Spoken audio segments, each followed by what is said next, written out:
بسم اللہ الرحمن الرحیم۔ السلام علیکم۔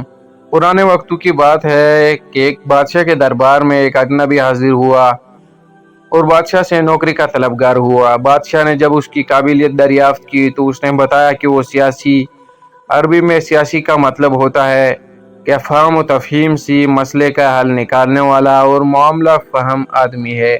بادشاہ کے پاس پہلے ہی سیاستدانوں کی لمبی قطار تھی، لیکن اتفاق سے اس کے استبل کا مسول یا ذمہ دار فوت ہو چکا تھا۔ چنانچہ بادشاہ نے اسے اپنے خاص استبل کا مسول بنا دیا۔ کچھ دن بعد بادشاہ نے اس شخص سے اپنے سب سے عزیز گھوڑے کے بارے میں دریافت کیا تو اس نے کہا کہ یہ گھوڑا نسلی نہیں ہے۔ بادشاہ نے وہ گھوڑا بڑا مہنگا خریدا تھا، چنانچہ بادشاہ نے اس شخص کو حاضر کرنے کا حکم صادر کیا جو دور کہیں جنگل میں گھوڑے سدھانے اور سدھا کر بیچنے کا کاروبار کرتا تھا۔ جب وہ شخص حاضر ہوا تو بادشاہ نے اس شخص سے دریافت کیا کہ تم نے تو مجھے یہ گھوڑا اصیل اور نسلی کہہ کر بیچا تھا، لیکن یہ تو نسلی نہیں ہے۔ اس شخص نے جواب دیا کہ بادشاہ سلامت، گھوڑا ہے تو نسلی، لیکن اس کی پیدائش کے وقت اس کی ماں مر گئی تھی۔ چنانچہ یہ گھوڑا ایک گائے کا دودھ پی کر اور اسی گائے کے زیر سایہ پلا ہے اور بچپن میں اسی گائے کے ساتھ ہی گزارا ہے۔ بادشاہ نے اس شخص کو رخصت کیا اور اپنے استبل کے مسول کو بلا کر پوچھا کہ تم کو کیسے پتہ چلا کہ گھوڑا اصیل نہیں؟ اس نے جواب دیا کہ گھوڑا جب گھاس کھاتا ہے تو سر نیچے کر کے گایوں کی طرح گھاس کھاتا ہے، جبکہ نسلی گھوڑا گھاس منہ میں لے کر سر اٹھا لیتا ہے۔ بادشاہ اس کی فراست سے خاصا متاثر اور حیران ہوا اور اس کے گھر میں اناج، گھی، بھنے دمبے اور پرندوں کا اعلیٰ گوشت بطور انعام بھجوایا۔ اس کے ساتھ ساتھ اس کو اپنی بیگم کے محل میں تعینات کر دیا۔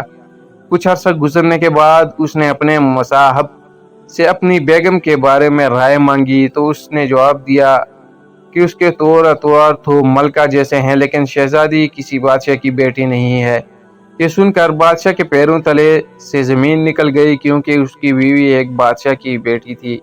بادشاہ نے اپنے حواس درست کیے اور اپنی ساس کو بلا بھیجا اور معاملہ اس کی گوش گزار کیا۔ بادشاہ کی ساس نے اسے جواب دیا کہ حقیقت یہ ہے کہ تمہارے باپ نے میرے میاں سے ہماری بیٹی کی پیدائش پر ہی اس کا رشتہ مانگ لیا تھا، لیکن ہماری بیٹی 6 ماہ کی عمر میں فوت ہو گئی۔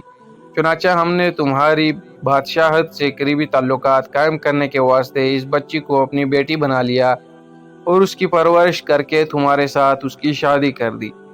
بادشاہ نے مصاحب سے دریافت کیا کہ تم کو کیسے پتہ چلا کہ میری بیوی شہزادی نہیں ہے؟ اس نے کہا کہ اس کا سلوک خادموں کے ساتھ ٹھیک نہیں اور بادشاہ اس طرح نہیں کرتے۔ بادشاہ اپنے مصاحب کی فراست سے مزید متاثر ہوا اور بہت سا اناج اور بھیڑ بکریاں بطور انعام اس مصاحب کو دین اور اس کے ساتھ ساتھ اپنے دربار میں متعین کر دیا۔ کچھ عرصہ گزرنے کے بعد اس نے اس مصاحب سے اپنے بارے میں دریافت کیا۔ مصاحب نے کہا کہ اگر جان کی امان پاؤں تو عرض کروں۔ بادشاہ نے اس سے جان کی امان کا وعدہ کیا تو اس نے کہا کہ تم ہو تو بادشاہ، لیکن نہ تم بادشاہ کے بچے ہو، نہ تمہارا چال چلن بادشاہوں جیسا ہے۔